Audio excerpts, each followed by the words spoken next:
नमस्कार, आरतीज किचनमध्ये तुमचं स्वागत आहे। आज आपण इन्स्टंट अशी मस्त खारी बघणार आहोत। त्यासाठी मी इथे 1 वाटी स्वच्छ चाळून मैदा घेतलेला आहे। थोडंसं मीठ टाकून घेऊया।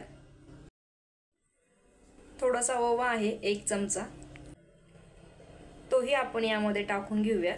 एकदा हे व्यवस्थित मिक्स करून घेऊया। एक छोटीशी वाटी याच्यामध्ये तेल टाकून घेणार आहोत आपण। आता हे आपण व्यवस्थित मिक्स करून घेऊया। आता हे मी इथे व्यवस्थित मिक्स करून घेतलेलं आहे। पिठाची अशी मूड बनली पाहिजे। आता आपण पीठ मळून घेऊया।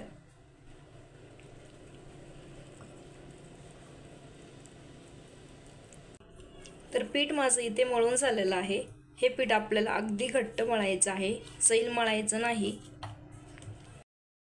तर 5 मिनिटांसाठी पीठ आपण झाकून ठेवूया।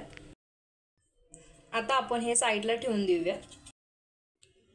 पीठ भिजते तोपर्यंत आपण कॉर्नफ्लॉवरची पेस्ट बनवून घेऊयात। त्यासाठी मी इथे 4 चमचे कॉर्नफ्लॉवर घेतलेला आहे। यामध्ये आपण तेल टाकून घेणार आहोत। एक छोटी वाटी मी इथे तेल घेतलेलं आहे।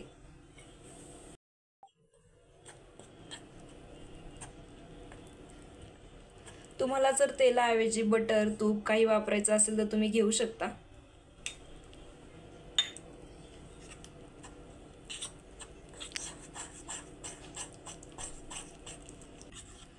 कॉर्नफ्लॉवरची पेस्ट बनवून इथे तयार आहे। तर 5 मिनिटांनंतर पीठ आपलं छान असं भिजलेलं आहे।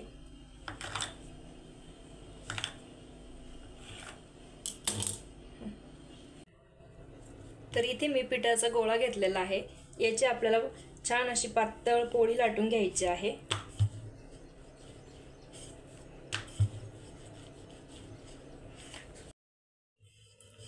पोळी जेवढी पातळ लाटता येईल तेवढी लाटावी, त्याने आपली खारी खुसखुशीत बनते।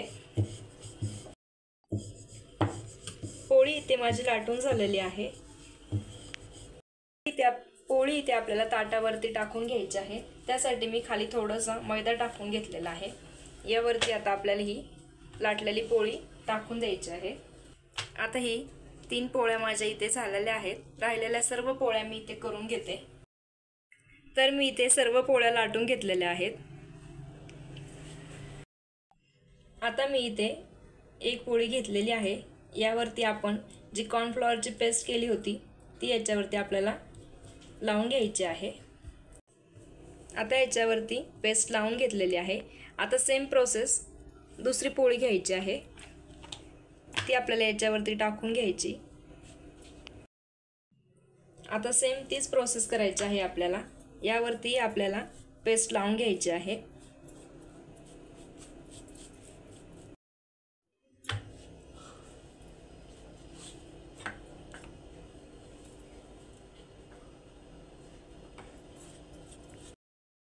आता आपल्याला हे एकावर एक ठेवून घ्यायचं आहे।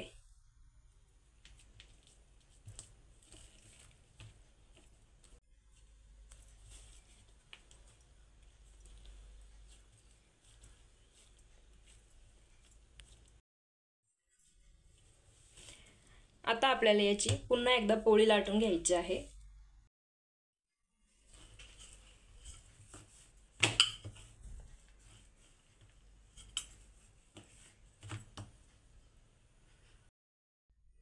पोळी मी इथे लाटून घेतलेली आहे। आता आपण याला कट करून घेऊया।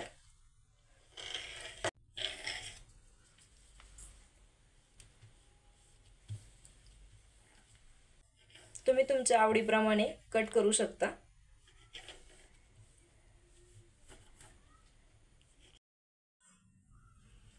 आता आपण याला तळून घेणार आहोत। त्यासाठी कढईमध्ये तेल गरम करण्यासाठी ठेवून देऊया। तेल इथे छान असं गरम झालेलं आहे। आता आपण याला तेलामध्ये टाकून घेऊया। आपल्याला हे मंद आचेवरतीच तळून घ्यायचं आहे।